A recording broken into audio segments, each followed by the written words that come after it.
క్రీస్తు జనన మహోత్సవానికి సంసిద్ధపడేటువంటి మనము మరింత చేరువకు వచ్చినటువంటి సమయంలో ఆ జనన రహస్యాలను గురించి జననానికి ముందు అష్టమ దినములు మనం ధ్యానం చేస్తూ ఉన్నాము. ఈరోజు 6వ రోజులో ప్రవేశిస్తూ ఉన్నాము.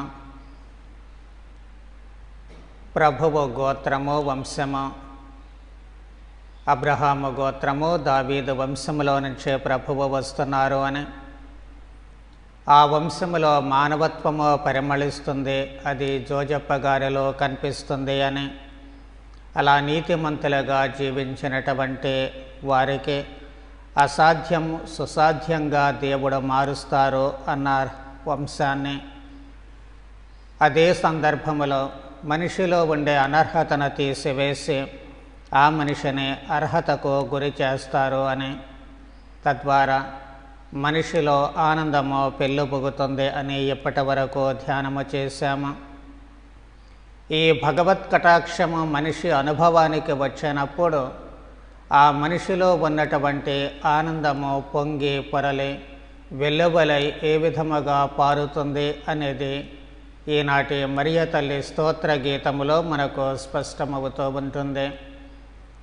వాస్తవానికి ఏ అద్భుతమైనా సరే జరిగినప్పుడు దాని అనుభూతి మనకు అంతగా తెలియదు, కానీ దాన్ని మళ్ళీ జ్ఞాపకం చేసుకున్నప్పుడు అందులో ఉండేటువంటి మధురానుభూతులు ఏమిటి అనేది మనకు బాగా అవగాహనకు వస్తూ ఉంటాయి.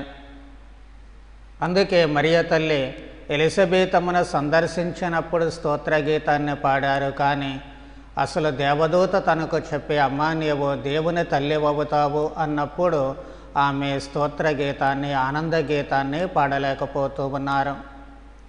పూర్వ నిబంధనలో కూడా మనం జ్ఞాపకం చేసుకున్నట్లయితే ఇశ్రాయేలీయులు ఎర్ర సముద్రాన్ని మధ్యమున పొడి నేల మీద నడిచి వెళ్ళినప్పుడు వాళ్ళు ఆ మహా అద్భుతములో ఉన్నప్పుడు ఆ ఆనందాన్ని వాళ్ళు గుర్తించలేకపోయారు. ఎంతవరకు వెనుక ఈజిప్తీయులు తరుముకొస్తున్నారు, మనం ఈ సముద్రంలో నుంచి బయటపడతామా లేదా అన్నటువంటి ఆందోళన తప్ప అసలు ఎంత మహా అద్భుతము తమ కళ్ళారా చూస్తున్నారు, తాము ఆ అద్భుతములో భాగము అన్నటువంటి అంశము వాళ్లకు ఆ సమయంలో జ్ఞాపకము లేదు, లేక ఆ అనుభూతికి వాళ్ళు లోన కాలేకపోతున్నారు. ఎప్పుడు వాళ్లకు ఆ అనుభూతి కలుగుతుంది అంటే ఒడ్డు దాటిన తర్వాత తామైతే క్షేమంగా వచ్చారు, కానీ ఈజిప్తీయులు ఆ నీటిలో మునిగిపోయి వాళ్ళ శవాలు ఒడ్డు మీద చూచినప్పుడు దేవుడు తమను ఎంత సురక్షితంగా తీసుకొచ్చారు, ఎంత మేలు చేశారు అన్నటువంటి మహదానందానికి వాళ్ళు లోనవుతూ ఉన్నారు. అందుకే వాళ్ళు కూడా అప్పుడు ఓ చక్కటి స్తుతి గీతాన్ని పాడుతూ ఉన్నారు.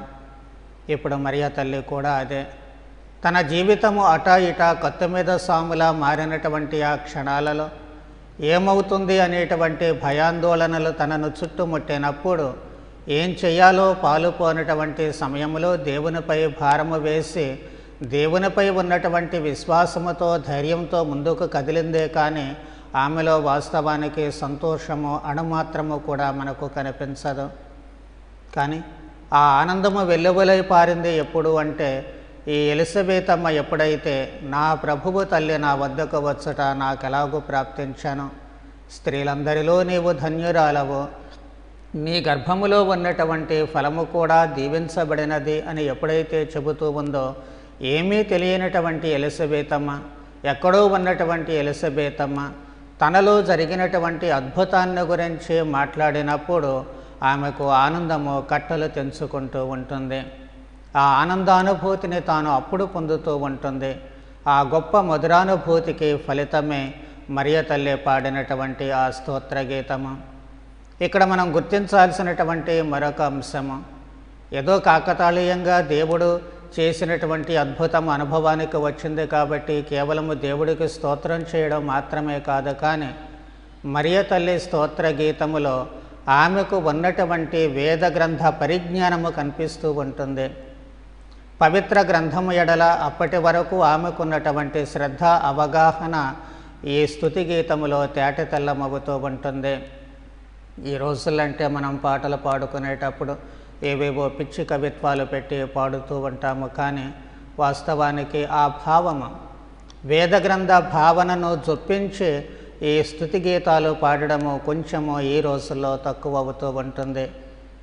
పాటలు పాడటం తప్పు కాదేమో, కానీ మనం ఒక చిన్న ఉదాహరణ తీసుకున్నట్లయితే ఫలపుష్పాదులతో అని చెప్పి పాడుతూ ఉంటాము. మనం ఇక్కడ అర్పణకు వచ్చింది ఫలపుష్పాదులను అర్పించడానికి కాదు, రొట్టె రసాలను దేవునికి అర్పించడానికి.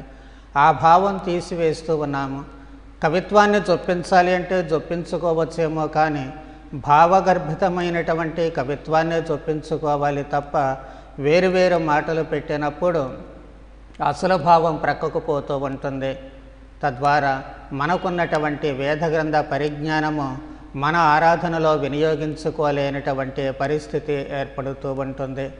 అదో మరో పాటను తీసుకున్నట్లయితే మమతలు నిండిన హృది కుసుమాలను అని కవి చెబుతూ ఉంటాడు. అంటే ఇక్కడ మానవ భావాలను మమతలు నిండినటువంటి అవి తీసుకొస్తూ ఉన్నాడు.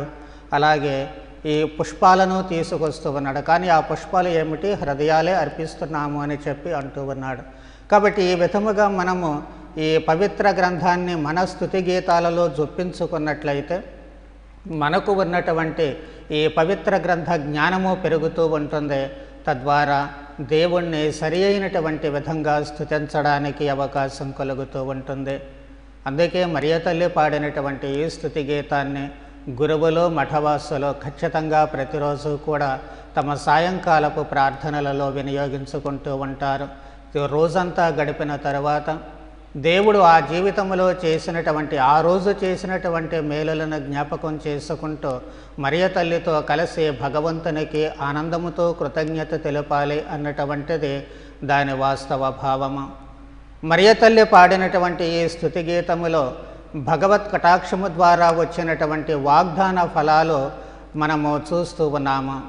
ఏమిటి ఆ వాగ్దాన ఫలాలు అంటే, మొట్టమొదటిది దేవుడు దీనురాలి దీనావస్థను కటాక్షిస్తూ ఉన్నారు. అంటే మరియ తల్లి అప్పటి వరకు దీనస్థితిలో ఉంది. తన బ్రతుకు ఏమైపోతుందో అనేటువంటిది ఆ భయము బాధలో తాను ఉంది. కానీ ఆ స్థితిని దేవుడు గమనించి ఆమెను ఉన్నతానికి ఆ భయాన్ని పోగొడుతూ ఉన్నారు. ఆమెలో ఉన్నటువంటి ఆందోళన పోగొడుతూ ఉన్నారు. అక్కడ ఎలిజబెతమ్మ ద్వారా తన మనసు కుదుట పడేటట్లు చేస్తూ ఉన్నారు. రెండవది, తరతరాల వరకు తాను ధన్యురాలుగా పిలువబడుతుంది అని. ఎందుకు ఆమెను ధన్యురాలుగా పిలువబడుతున్నారు అంటే, క్రీస్తును ఆమె లోకానికి అందిస్తూ ఉంది కాబట్టి, క్రీస్తును ఒక మానవతామూర్తిగా తయారు చేయబోతూ ఉంది కాబట్టి, ఒక మనిషిని, సాధారణమైనటువంటి మనిషిని భగవంతుడు ధన్యులుగా చేస్తారు అనేటువంటి భావము అక్కడ గోచరిస్తూ ఉంటుంది. అది పూర్వ నిబంధనలో అనేక సంఘటనలు రుజువు చేస్తూ ఉంటాయి. మూడవది, దేవుని ఎడల భయభక్తులు కలిగినటువంటి వాళ్ళ మీద దేవుని కనికరము తరతరాల వరకు ఉంటుంది. దావీదు దగ్గర నుంచి, అబ్రహాము దగ్గర నుంచి దావీదు వరకు, దావీదు దగ్గర నుంచి జోజప్ప గారి వరకు కూడా చిన్న చిన్న లోపాలు ఉంటే ఉండవచ్చేమో, కానీ వాళ్ళందరూ కూడా మహాభక్తులు. అలా భక్తులైనటువంటి వారందరికీ దేవుని కనికరము ఎలా ఉంది అనేది మరియ తల్లి తనకున్నటువంటి వేదగ్రంథ పరిజ్ఞానము ద్వారా అక్కడ బయలుపరుస్తూ ఉన్నారు. నాలుగవది, అహంకారుల దురాలోచనలను విచ్ఛిన్నం చేస్తారు అని చెప్పి అంటూ ఉన్నారు. ఈజిప్టు దేశంలో ఫరో రాజు దగ్గర నుంచి అనేక మంది పవిత్ర గ్రంథములో మనం చూస్తూ ఉన్నాము. వీళ్ళందరూ కూడా అహంకారాన్ని దేవుడు అణచివేస్తూ ఉన్నారు.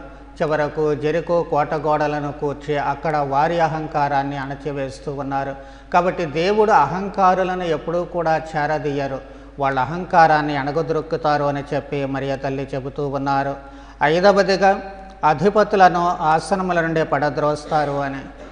ఏదో మనం గొప్పవాళ్ళం పైన ఉంటాము అని అనుకుంటే దేవుని దృష్టిలో మనం అత్యంత స్వల్పులము. కాబట్టి మనము అహంకారానికి గర్వానికి పోయినప్పుడు పాతాళానికి పడద్రోస్తారు భగవంతుడు అన్నటువంటి వాస్తవాన్ని తన స్తుతి గీతములో పాడుతూ ఉన్నారు. ఆరవది, దీనులను ఉన్నతమైనటువంటి స్థానానికి తీసుకొస్తూ ఉంటారు.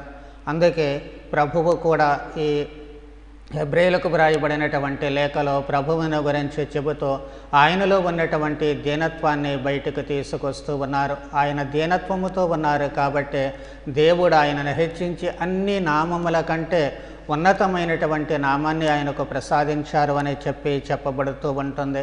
కాబట్టి ఎవరైతే దీనత్వముతో ఉంటారో వాళ్ళందరినీ కూడా ఉన్నతమైనటువంటి స్థానానికి, దానికి సాక్ష్యమే మన కళ్ళ ముందు జీవించినటువంటి మదర్ థెరీసా గారు. ఆమె ఎంత దీనత్వాన్ని ప్రదర్శించారో, ఎంత తక్కువ స్థాయికి తనను తెచ్చుకున్నారో అంత ఉన్నతమైనటువంటి స్థానానికి ఆమెను భగవంతుడు తీసుకుని పోతూ ఉన్నారు.